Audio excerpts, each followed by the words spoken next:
51 യുവതികൾ ശബരിമലയിൽ ദർശനം നടത്തിയെന്ന് സംസ്ഥാന സർക്കാർ സുപ്രീം കോടതിയെ വാക്കാൽ അറിയിച്ചു. അതേസമയം കോടതിയിൽ സമർപ്പിക്കാൻ തയ്യാറാക്കിയ പട്ടികയിൽ അവ്യക്തതയാണ്.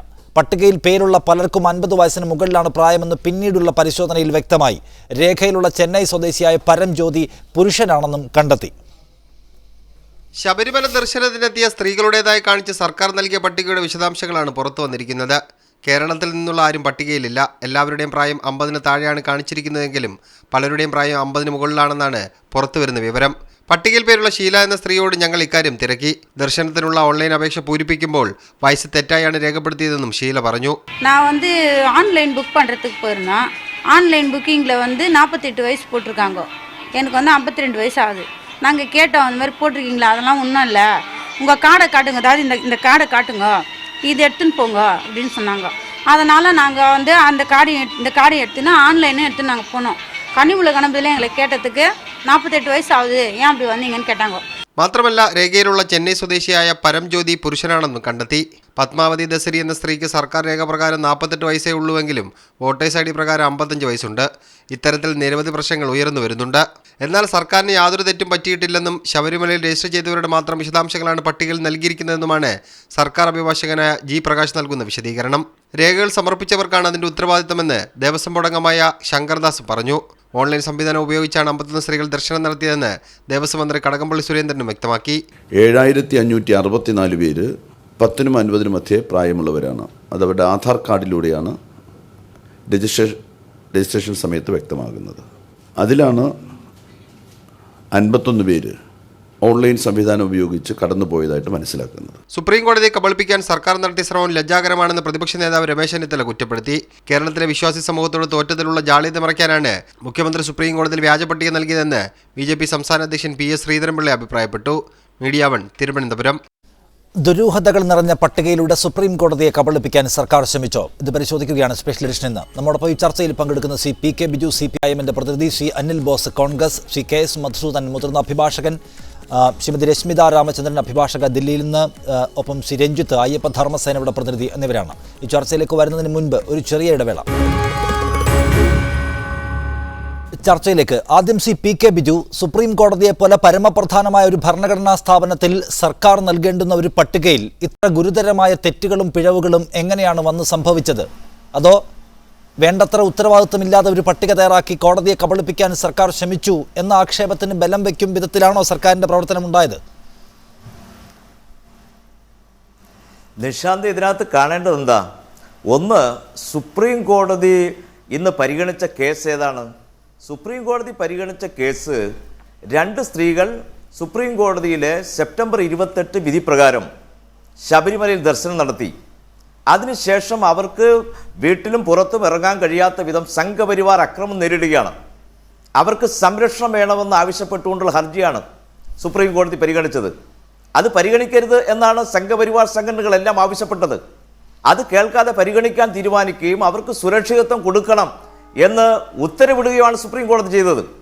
അപ്പോൾ അതിനകത്ത് സുപ്രീം കോടതി ചർച്ചക്കിടയിൽ നടത്തിയ ചില പരാമർശങ്ങളാണ് ഇന്ന് സുപ്രീം കോടതി വിധി എന്താണോ അതിനേക്കാൾ കൂടുതൽ പ്രചരിപ്പിക്കുന്നതിന് വേണ്ടി സംഘപരിവാർ പരിശ്രമിക്കുന്നത്. യഥാർത്ഥത്തിൽ ആടിനെ പട്ടിയാക്കുകയും പട്ടിയെ പേപ്പട്ടിയാക്കുകയും ചെയ്യുന്ന സംഘപരിവാർ തന്ത്രമാണ് ഇതിനകത്തുള്ളത്. എന്താണ് സുപ്രീം കോടതിയിൽ കേരള ഗവൺമെൻറ്റിന് വേണ്ടിയുള്ള അഭിഭാഷകൻ പറഞ്ഞത്? 44 ലക്ഷം ആളുകൾ ശബരിമലയിൽ ദർശനം നടത്തി. ഈ സീസണിലെ ആകെ കഴിഞ്ഞ ദിവസം വരെയുള്ള കണക്ക് പ്രകാരമാണ്. അതിനകത്ത് 16 ലക്ഷം ആളുകൾ ഓൺലൈൻ മുഖാന്തരം രജിസ്റ്റർ ചെയ്യുകയും 8.4 ലക്ഷം ആളുകൾ ദർശനം നടത്തുകയും ചെയ്തു എന്നാണ് ഗവൺമെൻറ് ചൂണ്ടിക്കാണിച്ചത്. അതിനകത്ത് 7564 സ്ത്രീകളായിരുന്നു. ആ സ്ത്രീകളിൽ ഓൺലൈൻ ലിസ്റ്റ് പ്രകാരം ഈ 10-നും 50-നും ഇടയിലുള്ള സ്ത്രീകളുടെ കണക്ക് നോക്കിയപ്പോൾ 51 പേരുണ്ട്. അത് അവർ രജിസ്റ്റർ ചെയ്ത കണക്കിൻ്റെ അടിസ്ഥാനത്തിൽ കേരളത്തിലെ ഗവൺമെൻറ് സുപ്രീം കോടതിയിൽ കൊടുത്ത മൊത്തം കണക്കിനകത്ത് വന്നതാണ്. ഇപ്പം സംഘപരിവാർ ഉപയോഗിക്കുന്നത് എന്താ? അത് കേരളത്തിലെ ഗവൺമെൻറ് ബോധപൂർവം തട്ടിക്കൂട്ടിയ ലിസ്റ്റാണ്. യഥാർത്ഥത്തിൽ ആ രജിസ്ട്രേഷൻ ചെയ്തിട്ടുള്ള ആളുകൾ, ചില ആളുകളൊക്കെ ബന്ധപ്പെട്ടല്ലോ. ചിലർ സംഘപരിവാറിൻ്റെ ഫോൺ വിളിയിൽ പേടിച്ച് ഫോൺ ഓഫ് ചെയ്ത വാർത്തയും നമ്മൾ കേട്ടു. അപ്പം സംഘപരിവാർ ഇതിൻ്റെ പുറകിലൂടെ പരിശ്രമിക്കുന്ന എന്താ? ഇത്തരം കള്ള വാർത്തകൾ, വ്യാജ വാർത്തകൾ സമൂഹത്തിൽ സൃഷ്ടിക്കാനാണ്. അവർ തന്നെ പറഞ്ഞു, ഓൺലൈൻ ഞങ്ങൾ ചെയ്തപ്പോൾ തെറ്റിയിട്ടുണ്ട്. തെറ്റിയപ്പോഴും ശബരിമലയിൽ ഇപ്പോൾ പ്രായത്തിൻ്റെ വലിയ പ്രശ്നമില്ല, അതുകൊണ്ട് നിങ്ങൾക്ക് പോകാമെന്ന് ഓൺലൈൻ രജിസ്ട്രേഷൻ നടത്തിയിട്ടുള്ള അവർ പറഞ്ഞതുകൊണ്ട് ഞങ്ങൾ വന്നു. സാധാരണ വെർച്വൽ ക്യൂ എന്നു മുതൽ ശബരിമലയിലുണ്ട്, വർഷങ്ങൾക്ക് മുമ്പുള്ളതല്ലേ. അവിടെ വരുന്നവർ പമ്പയിൽ വന്ന് വെർച്വൽ ക്യൂവിൽ ഓൺലൈൻ രജിസ്ട്രേഷൻ നടത്തിയ ആളുകളുടെ ഇത് പരിശോധിച്ച് അവരുടെ പ്രായമല്ല പരിശോധിക്കുന്നത്. അവിടെ ഏതെങ്കിലും ഒരു തിരിച്ചറിയൽ കാർഡ് ഉണ്ടെങ്കിൽ അത് പരിശോധിച്ച് അവരെ കയറ്റിവിടുക. ഇത് മാത്രമാണ് അവിടെ ചെയ്യുക. ഓക്കെ, അപ്പൊ അവർ നൽകിയിട്ടുള്ള ഇൻഫർമേഷൻസ് മാത്രം പരിഗണിച്ച് സർക്കാർ തയ്യാറാക്കിയിട്ടുള്ള പട്ടിക അതിനെന്തെങ്കിലും പിഴവുണ്ടായിട്ടുണ്ടെങ്കിൽ അത് അവരുടെ ഉത്തരവാദിത്തമാണ്, പോലീസിന്റെ ഉത്തരവാദിത്തമല്ല എന്ന നിലയിലാണ് താങ്കൾ പറയുന്നത്. പക്ഷേ ഈ 51 പേരുടെ തർക്കമില്ല. പക്ഷെ അതിനകത്ത് ബിജു, ഈ 51 പേരിൽ ഒരാൾ പുരുഷനാണ്. അയാൾ പുരുഷനാണെന്ന് അംഗീകരിച്ചുകൊണ്ട് അയാൾ മെയിലാണെന്ന് രേഖപ്പെടുത്തി അയാളുടെ ചിത്രമടക്കമുള്ള ഒരു രസീത് പോലീസ് തിരികെ നൽകിയിട്ടുണ്ട് അയാൾക്ക് ഓൺലൈൻ രജിസ്ട്രേഷൻ്റെ സമയത്ത്. അപ്പോൾ പോലീസിനത് ബോധ്യമുണ്ട് അയാൾ പുരുഷനാണ് എന്ന കാര്യം. കാരണം പോലീസ് തന്നെ നൽകിയിട്ടുള്ള മറുപടി രേഖയിൽ അത് വ്യക്തമാക്കുന്നുമുണ്ട്. പക്ഷേ സുപ്രീം കോടതിയിൽ കൊടുക്കാൻ തയ്യാറാക്കിയ പട്ടികയിൽ അയാളെ സ്ത്രീയാക്കി രേഖപ്പെടുത്തിയിരിക്കുന്നത് എന്ത് ഉത്തരവാദിത്തരാഹിത്യമാണ്? അല്ല നിശാന്ത്, ഞാനതല്ലേ പറഞ്ഞത്, അവരതിനകത്ത് രജിസ്ട്രേഷൻ നടത്തിയത് അങ്ങനെയാണ്. പക്ഷെ വന്ന സമയത്ത് പോലീസ് ശ്രദ്ധിച്ചിട്ടുണ്ടാവും എന്നെനിക്കറിയില്ല. പക്ഷേ ഇതെല്ലാം ഓൺലൈൻ ആയിട്ടുള്ള രജിസ്ട്രേഷൻ ഇപ്പോൾ ഉത്തർപ്രദേശിൽ യോഗി ആദിത്യനാഥ് തിരുത്തുന്നത് പോലെ നമുക്കിവിടെ തിരുത്താൻ കഴിയുമോ? അവിടെ കഴിഞ്ഞ ഏപ്രിൽ 2018 ഏപ്രിൽ 2 നടത്തിയിട്ടുള്ള ബന്ദ്, ആ ബന്ദിൽ 15 വയസ്സുകാരൻ സ്കൂളിൽ പോയിക്കൊണ്ടിരുന്ന കുട്ടി അന്ന് ട്യൂഷൻ ക്ലാസ്സിൽ പോയ കുട്ടിയാണ്. രാജ്യവ്യാപകമായി ദളിത് ബന്ദ് നടന്ന സമയത്ത് ആ കുട്ടിയുടെ പ്രായം 15 എന്നുള്ളത് 20 ആക്കി ജയിലിലടച്ചിരിക്കുകയാണ്. ഇതുവരെ ജാമ്യം കൊടുത്തിട്ടില്ല. അതുപോലെ തിരുത്താനുള്ള അവകാശം നമുക്കില്ലല്ലോ.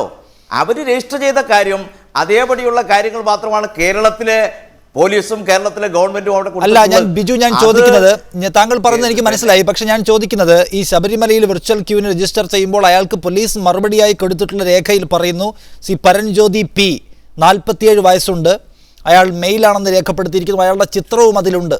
പോലീസ് നേരത്തെ തയ്യാറാക്കിയിട്ടുള്ള ഒരു രേഖയിലുള്ളതാണ്.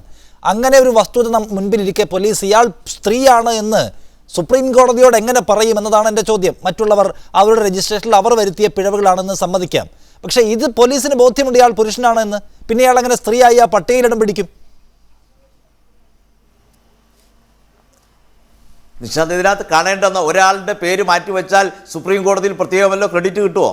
ഇപ്പം മോദി ഗവൺമെൻറ് കാണിച്ച പോലെ റാഫേൽ കേസിൽ സീൽഡ് എൻവലപ്പ് കൊടുക്കാൻ പറഞ്ഞതിനകത്ത് എല്ലാ കള്ളത്തരങ്ങളും വെച്ച് അവസാന വിധിന്യായത്തിൽ അത് വന്നപ്പോഴാണ് അത് തിരുത്തൽ ഹർജിയുമായി ഇപ്പോൾ കേന്ദ്ര ഗവൺമെൻറ് പോകുന്നത്. അതുപോലെ വളരെ പ്രധാനപ്പെട്ട പ്രമാദമായിട്ടുള്ളൊരു കേസല്ല ഒരാളുടെ പേര് വിവരം ഇതിനകത്ത് വന്ന് മെയിൽ എന്നുള്ളത് ഫീമെയിലായി, അല്ലെങ്കിൽ ഫീമെയിൽ എന്നുള്ളത് മെയിലായി. അതെല്ലാവരുടെയും കാര്യത്തിൽ അങ്ങനെയല്ലല്ലോ. അവർ തന്നെ അത്തരം കാര്യങ്ങൾ വ്യക്തമാക്കിയിട്ടുണ്ട്. ഓൺലൈൻ രജിസ്ട്രേഷൻ പറ്റിയപ്പോൾ ഞങ്ങൾക്ക് പറ്റിയ പിഴവാണിത്. ഒരൊറ്റ കാര്യം കൂടി ബിജു, ഒരൊറ്റ കാര്യം കൂടി. ഇതിനകത്ത് ഇപ്പോൾ ഇത് ഓൺലൈൻ രജിസ്ട്രേഷന് വേണ്ടി അപേക്ഷ നൽകിയിട്ടുള്ള ആളുകളുടെ വിശദാംശം മാത്രം എടുത്ത് അതിൽ നിന്ന് എടുത്ത് തയ്യാറാക്കി കൊടുത്തിട്ടുള്ള ഒരു പട്ടിക മാത്രമാണ്. ഇത്രയും അധികം ആളുകൾ ഇങ്ങനെ തന്നെ വന്നോ, അവർ ഈ പ്രായത്തിൽ വന്ന് ദർശനം നടത്തിപ്പോയോ എന്നതിന് മറ്റ് എവിഡൻസ് ഒന്നും പോലീസിൻ്റെയോ സർക്കാരിൻ്റെയോ ദേവസ്വം ബോർഡിൻ്റെയോ കയ്യിലില്ല. അവർ ദർശനം ആ പ്രായത്തിലുള്ളവർ നടത്തിയോ എന്ന് തന്നെ ഉറപ്പുമില്ല.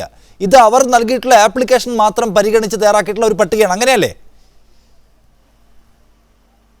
തീർച്ചയായിട്ടും. കാരണം സെപ്റ്റംബർ 28 സുപ്രധാനമായ സുപ്രീം കോടതി വിധിക്ക് ശേഷം അവരുടെ പ്രായം പരിശോധിക്കുകയോ മറ്റു കാര്യങ്ങളോ ചെയ്യേണ്ട ഒരു ഉത്തരവാദിത്വം ഒരു പോലീസിനുമില്ല, ഒരു ഗവൺമെൻറ്റിനുമില്ല.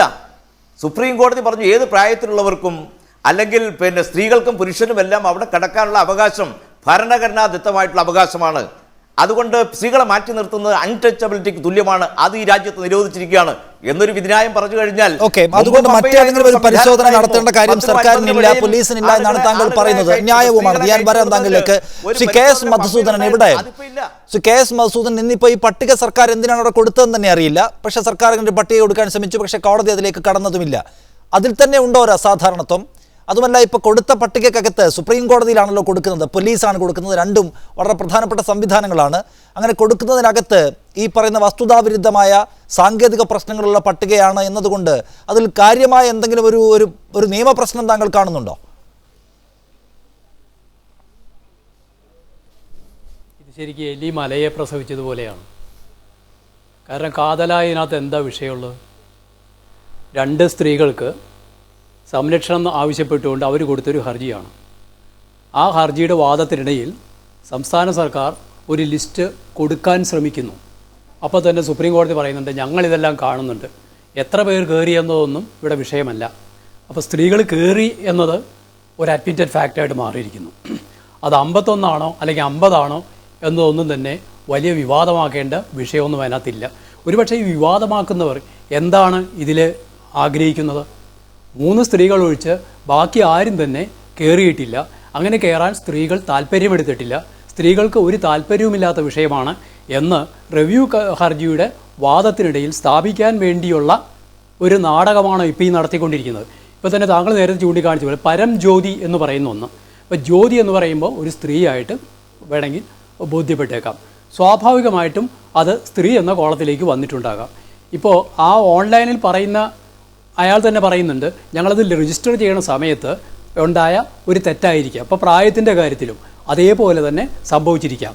ഇനി ഇത് ഇപ്പോൾ ശബരിമല സന്നിധാനത്തിലേക്ക് എത്ര സമയത്ത് പരിശോധിക്കപ്പെടേണ്ടതല്ലേ എന്ന് ചോദിച്ചു കഴിഞ്ഞാൽ നേരത്തെ ബിജു പറഞ്ഞതുപോലെ തന്നെ അവിടെ പ്രായവും മറ്റു കാര്യമൊന്നും പരിശോധിക്കേണ്ട വിഷയമില്ല. ഒരു 75,000-നും 1,00,000-നും ഇടയിൽ ആളുകൾ ഒരു ദിവസം അവിടെ കടന്നു പോവുകയാണ്. അപ്പോൾ അതിനിടയിൽ ഇതിങ്ങനെ വളരെ കൂലങ്കഷമായി പരിശോധിക്കുന്ന ഒരു സംവിധാനമൊന്നും ഉണ്ടാവണമെന്നില്ല. അപ്പോൾ അവിടെ വരാവുന്ന ഒരു കൈപ്പിഴയെ ഇത്ര വലിയ ഭീമാകാരമായ ഒരു പ്രശ്നമാണ്, ചതിക്കാൻ ശ്രമിച്ചു, എന്താ പറയുക, വ്യാജമായ സത്യവാങ്മൂലം കൊടുക്കാൻ ശ്രമിച്ചു എന്നെല്ലാം പറയുന്നതിലൊന്നും വലിയ പ്രസക്തിയില്ലെന്ന് കാണാം. ഒന്ന്, ഇവിടെ സത്യവാങ്മൂലമൊന്നും കൊടുത്തിട്ടില്ല. 2, ഏതെങ്കിലും രേഖ അവിടെ സമർപ്പിച്ചിട്ടില്ല. 3, സമർപ്പിക്കാൻ ശ്രമിച്ചിട്ടേ ഉള്ളൂ.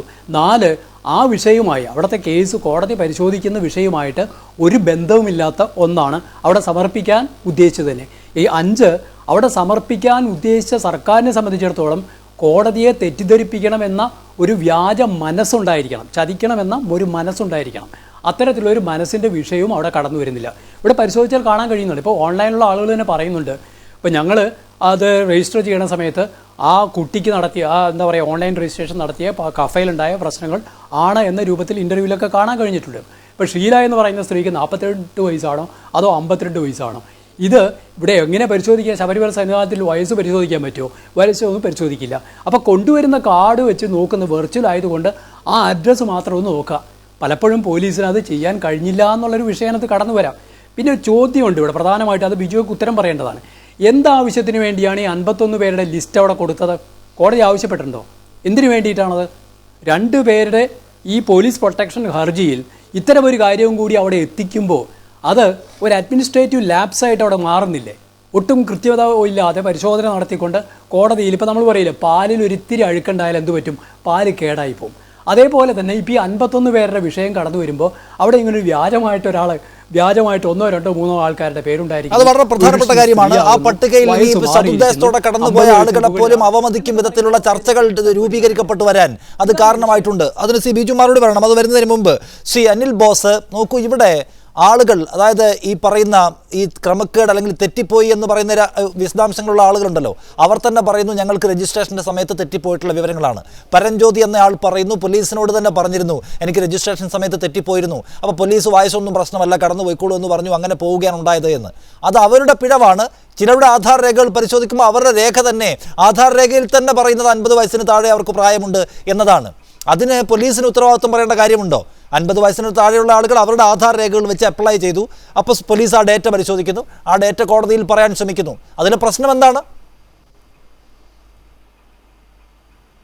അതായത് ഇതിൻ്റെ അകത്തുള്ള ഒരു പ്രധാനപ്പെട്ട കാര്യം, ഇവിടെ 51 പേര് കയറിയോ അല്ലെങ്കിൽ 5000 പേര് കയറിയോ 50,000 പേര് കയറിയോ, ഈ പ്രശ്നങ്ങളൊന്നും ഇന്ന് കോടതി മുമ്പാകെ സമർപ്പിക്കേണ്ട ഒരു വിഷയമല്ല.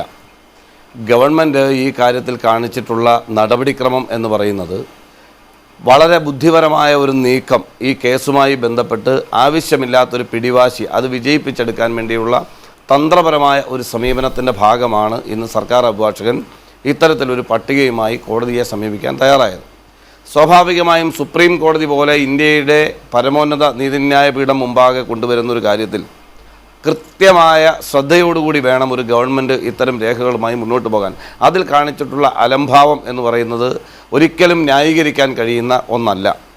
പിന്നെ ഇവിടെ ഇവർ പറയുന്നത് പോലെ 51 പേരല്ല സ്ത്രീകൾ അവിടെ കയറിയിട്ടുള്ളത്, 5 ലക്ഷം പേര് കയറിയിട്ടുണ്ട് ഈ സീസണ്. സംശയം എന്താ കാര്യത്തിൽ? പക്ഷേ 5 ലക്ഷം പേര് കയറിയപ്പോൾ അതിൽ 10 വയസ്സിനും 50 വയസ്സിനും ഇടയ്ക്കുള്ള എത്ര പേരുണ്ട് എന്നുള്ളതാണ്. ഇതൊന്നും ഇപ്പോൾ കോടതി പരിഗണിക്കുന്ന വിഷയമല്ല. പിന്നെ ഇപ്പോൾ കോടതി മുമ്പാകെ വന്ന ഹർജി എന്താ?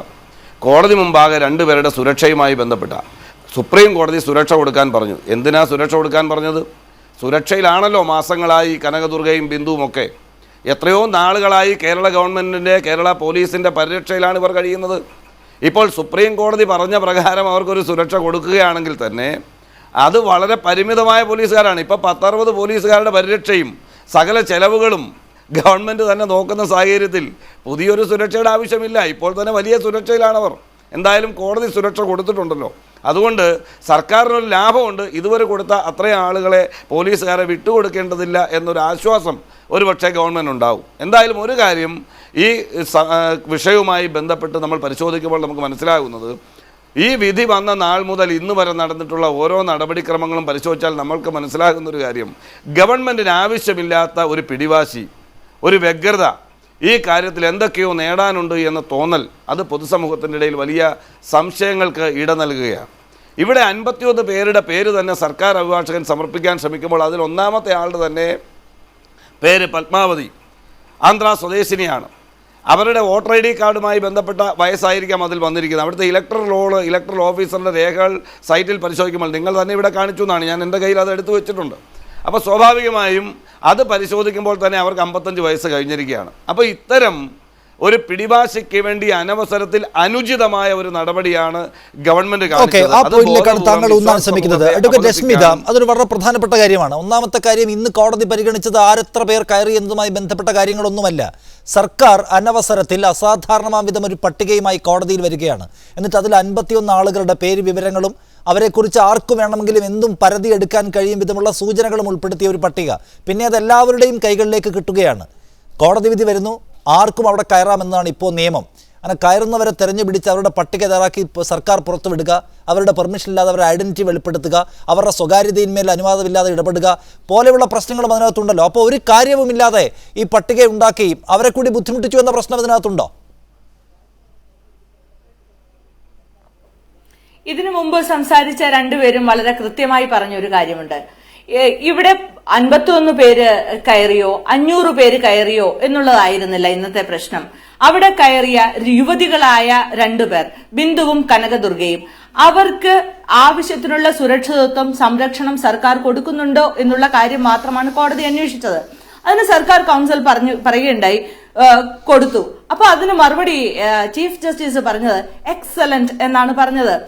ഇന്ന് കോർട്ട് നമ്പർ 1-ൽ ഐറ്റം നമ്പർ 48 ഈ കേസ് പരിഗണിച്ചതിന് ശേഷം എക്സലന്റ് എന്ന വാക്കിന്റെ അർത്ഥം മഹത്തരം എന്നതിൽ നിന്ന് മാറി അയ്യോ മഹാകഷ്ടമായി പോയി എന്നുള്ളതായിട്ടില്ല. കോടതിക്ക് വളരെ സംതൃപ്തി തോന്നി. അതുകൊണ്ടാണ് റൗണ്ട് ദ ക്ലോക്ക് അവർക്ക് സംരക്ഷണം കൊടുക്കണമെന്ന് പറഞ്ഞത്. റൗണ്ട് ദ ക്ലോക്ക് എന്ന് പറഞ്ഞാൽ അവരുടെ വീട്ടിലെ ക്ലോക്കിന് കൊടുക്കണമെന്നായിരിക്കാം ചിലർ ധരിച്ചു വെച്ചിരിക്കുന്നത്. മറിച്ച് മുഴുവൻ സമയവും അവർക്ക് സംരക്ഷണം കൊടുക്കണമെന്നാണ് ഇന്ന് കോടതിയും പറഞ്ഞത്. അതായത് സുപ്രീം കോടതി വിധി അനുസരിച്ച് അവിടെ യുവതികൾ കയറിയപ്പോൾ അതിന് സർക്കാർ നൽകിയ സംരക്ഷണം തീർത്തും സമുചിതമായി എന്നും ആ സംരക്ഷണം കൊടുത്തത് കോടതിക്കും വല്ലാണ്ട് ബോധിച്ചു എന്നുമാണ് ഇന്നത്തെ പ്രൊസീഡിങ്സ് വായിക്കുമ്പോൾ നമുക്ക് മനസ്സിലാകുന്നത്. അടുത്തത്, ഒരു കോടതി കേസ് പരിഗണനയ്ക്കെടുക്കുമ്പോൾ ആ കോടതിയിൽ നിന്ന് എന്തൊക്കെ ചോദ്യങ്ങൾ വരും എന്നുള്ള കാര്യത്തിൽ നമുക്ക് കൃത്യമായ രീതിയിൽ ഒരു ഊഹമുണ്ടാകാൻ സാധ്യമല്ല. കാരണം ജഡ്ജസും മനുഷ്യർ തന്നെയാണ്. അവർ ചോദിക്കുന്ന കാര്യങ്ങൾ ഒരുപക്ഷെ അവിടെ കയറുന്ന ആളുകളുടെ സ്റ്റാറ്റിസ്റ്റിക്സ് അടക്കം ചോദിച്ചേക്കാം. ഒരു ഗവൺമെന്റ് വക്കീൽ അയാളുടെ ഉത്തരവാദിത്വം പൂർണ്ണമായും വിനിയോഗിച്ചുകൊണ്ട് അതിനു വേണ്ട വിവരങ്ങൾ ശേഖരിച്ചു വെച്ചു. എങ്ങനെയാണ് ശേഖരിച്ചു വെക്കുന്നത്? ഓൺലൈനായി അവിടെ ദർശനത്തിന് രജിസ്റ്റർ ചെയ്തവരുടെ കണക്കെടുത്തു. ആ കണക്കെടുത്തു കഴിഞ്ഞപ്പോൾ എല്ലാവരും കൃത്യമായി, നമ്മുടെ നാട്ടിലൊക്കെ ഡോക്ടറെ കാണാൻ പോകുമ്പോൾ പോലും ആരും കൃത്യമായ വയസ്സ് പറയാറില്ല, 2 വയസ്സ് കുറച്ചു പറയുന്ന ഒരു പ്രവണതയുണ്ട്. ഇങ്ങനെ രജിസ്റ്റർ ചെയ്ത ആളുകളൊക്കെ യഥാർത്ഥത്തിൽ ഈ വയസ്സ് തന്നെയാണോ എന്ന് സർക്കാർ അവരവരുടെ വീടുകളിൽ പോയി രേഖകൾ പരിശോധിച്ച് മനസ്സിലാക്കിയില്ല എന്നുള്ളത് ശരിയാണ്. പക്ഷെ ഈ രേഖകളിൽ ഇങ്ങനെ ആപ്ലിക്കേഷനിൽ വന്ന വയസ്സിന്റെ കാര്യത്തിലുള്ള ഒരു തെറ്റ്, ആ തെറ്റ് ആധാർ കാർഡ് ഉണ്ടാക്കിയപ്പോൾ ഉണ്ടായിട്ടില്ലേ? ആ വിഷയത്തിലേക്ക് നമ്മൾ വന്നതാണ്. ഞാൻ ചോദിക്കുന്നത് രശ്മിത, ഇവിടെ ഇപ്പൊ ഞാനിപ്പോ 50 വയസ്സിന് താഴെയുള്ള ഒരു യുവതിയാണ് എന്ന് വിചാരിക്കുക. ഞാൻ 50 വയസ്സിന് താഴെയുള്ള ഒരാളാണ്. എനിക്ക് സുപ്രീം കോടതി വിധി പ്രകാരം അവിടെ കയറാനുള്ള പൗരാവകാശം എനിക്കുണ്ട്. ഞാൻ കടന്നു, എനിക്ക് പ്രാർത്ഥന നടത്തി തിരിച്ചു പോന്നു. പക്ഷേ അനവസരത്തിൽ എൻ്റെ പേരും വിശദാംശങ്ങളും പബ്ലിക്കിലേക്ക് കൊടുക്കാൻ സർക്കാരിന് അക്കാര്യത്തിൽ അവകാശമുണ്ട് എന്നാണോ? ഒരു കാര്യവുമില്ലാതെ കോടതി ചോദിക്കുക പോലും ചെയ്യാതെ ഇങ്ങനെ പിന്നീട് വലിയ അബദ്ധമായി മാറുക ഒരു പട്ടിക എന്തിന് സർക്കാർ ഉണ്ടാക്കണമെന്ന പ്രശ്നമുണ്ടല്ലോ. നിഷാദ് റാവുത്തർ, ഇങ്ങനെ ഒരു സ്ത്രീ കയറുമ്പോൾ മാത്രം അവൾ അക്രമിയാണോ, അവളുടെ പശ്ചാത്തലം എന്താണ്, അവൾ ഏത് ഗേറ്റിലൂടെയാണ് കയറിയത്, സാധാരണഗതിയിൽ കയറുന്നിടത്തൂടെയാണോ ഈ രണ്ട് സ്ത്രീകൾ കയറിയത് എന്നൊക്കെ ചോദിച്ച ഒരു കോടതി നമ്മുടെ നാട്ടിലുണ്ട്, കേരള ഹൈക്കോടതി. അങ്ങനെ ചോദിക്കുമ്പോൾ സർക്കാർ അഭിഭാഷകന്റെ കയ്യിൽ കൊടുക്കുവാൻ കൃത്യമായ വിവരങ്ങളില്ല എന്ന് നിങ്ങളെ പോലെയുള്ള മീഡിയക്കാർ തന്നെ നാളെ ഫ്ലാഷ് ചെയ്യും. അതുകൊണ്ടാണ് കൂടുതൽ ഉത്തരവാദിത്വത്തോടുകൂടി ഈ കേരളത്തിന്റെ സ്റ്റാൻഡിംഗ് കൗൺസിൽ അവൈലബിൾ ആയിട്ടുള്ള രീതിയിൽ ആ രേഖകളൊക്കെ എടുത്തു വെച്ച് അത് കോടതിക്ക് മുമ്പിൽ ലിസ്റ്റ് ആയി കൊടുത്തത്, അഫിഡവിറ്റ് ആയിട്ടല്ല കൊടുത്തത്.